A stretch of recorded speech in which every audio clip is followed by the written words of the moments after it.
Hey practitioners, today I'm going to be teaching you, with the help of my friend Dana Bluin, the top 7 tips for a great presentation. Dana Bluin is an entrepreneur currently living in Bangkok, Thailand, where he is a co-founder and CEO of a company called Mango Labs. Anyways, here's some of his tips.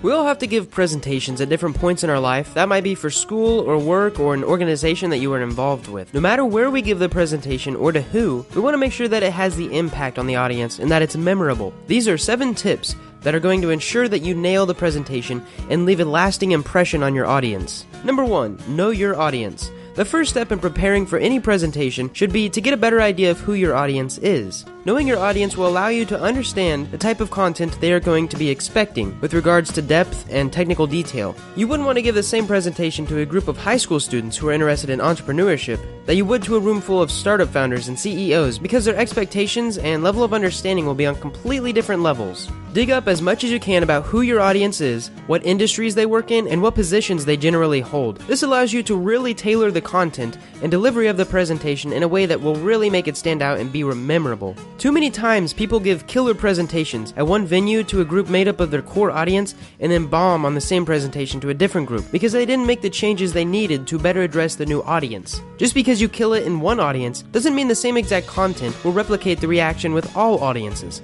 Number 2, use structures to build on ideas. If you stand up and give a presentation and all the points you want to make are just tossed around randomly and they don't make any sense, not too many people are going to enjoy your presentation, and if they remember it, it's likely that it's not for the reasons that you want them to.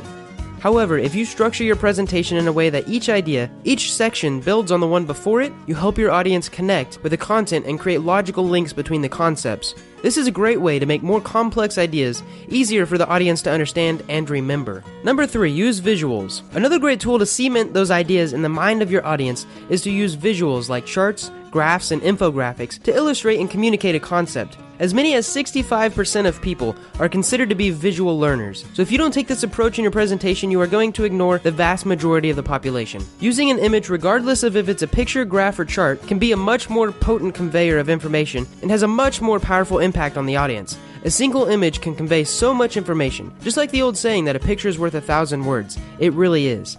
Think of the impact this can have when explaining data or results in a presentation. If you had to stand there in front of your audience and go through every data point verbally, it can get bad quickly. And this is much more common of an occurrence than you might think. But if you're able to visualize that data for your audience with a graph or chart, you instantly make it much more understandable and memorable. Showing someone 200% growth with a graph is much more exciting than explaining it while they're looking at the raw data. For example, if I took away the screen of this video and all you saw was black, it wouldn't be near as exciting.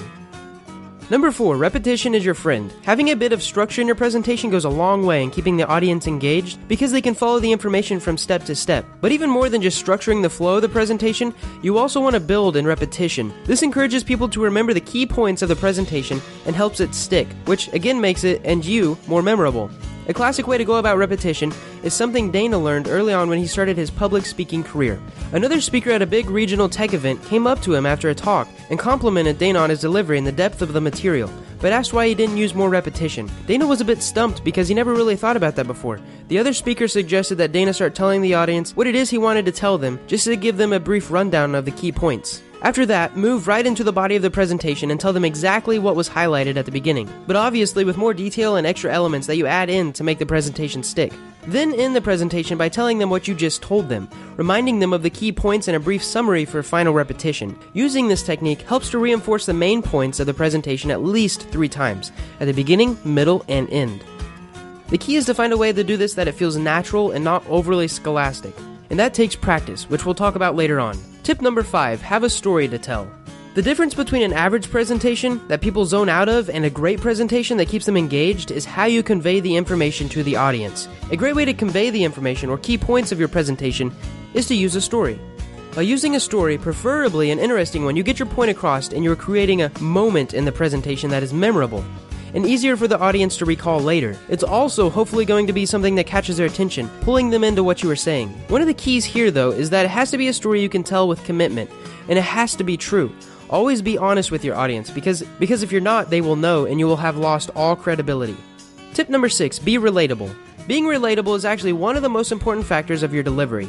You want to be someone that your audience can relate to, that they would feel comfortable with talking to. Even when giving a talk as an expert on a topic, you want the audience to feel the relation.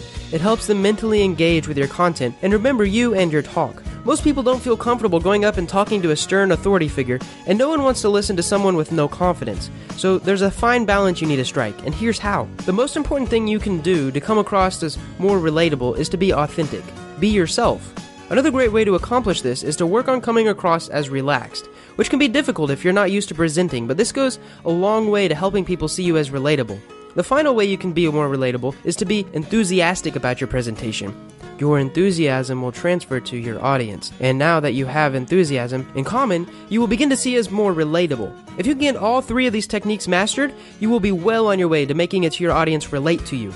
Tip number 7. Build your confidence with practice. This might be the last tip, but it is by far the most important one out of these 7. Confidence in what you do is by far the most important element of your presentation. Having confidence adds an authority to everything you say during your presentation, but you're not going to develop the confidence you need if you don't practice, and practice a lot. Whenever Dana gives a talk or presentation, he practices. He says for hours.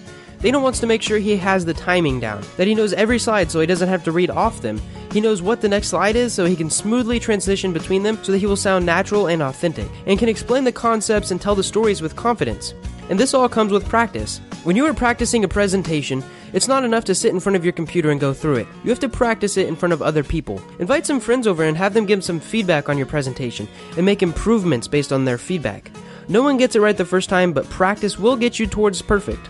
With these 7 tips, you should be able to put together and deliver a masterful presentation that will wow your audience and make sure that they remember you and your topic. If you guys like this collaboration, be sure to check out Dana's YouTube channel and subscribe. He has tons of videos on entrepreneurship and self-development. I hope you guys liked this video and learned something, and if you did, click the like button, or if you haven't already, the subscribe button.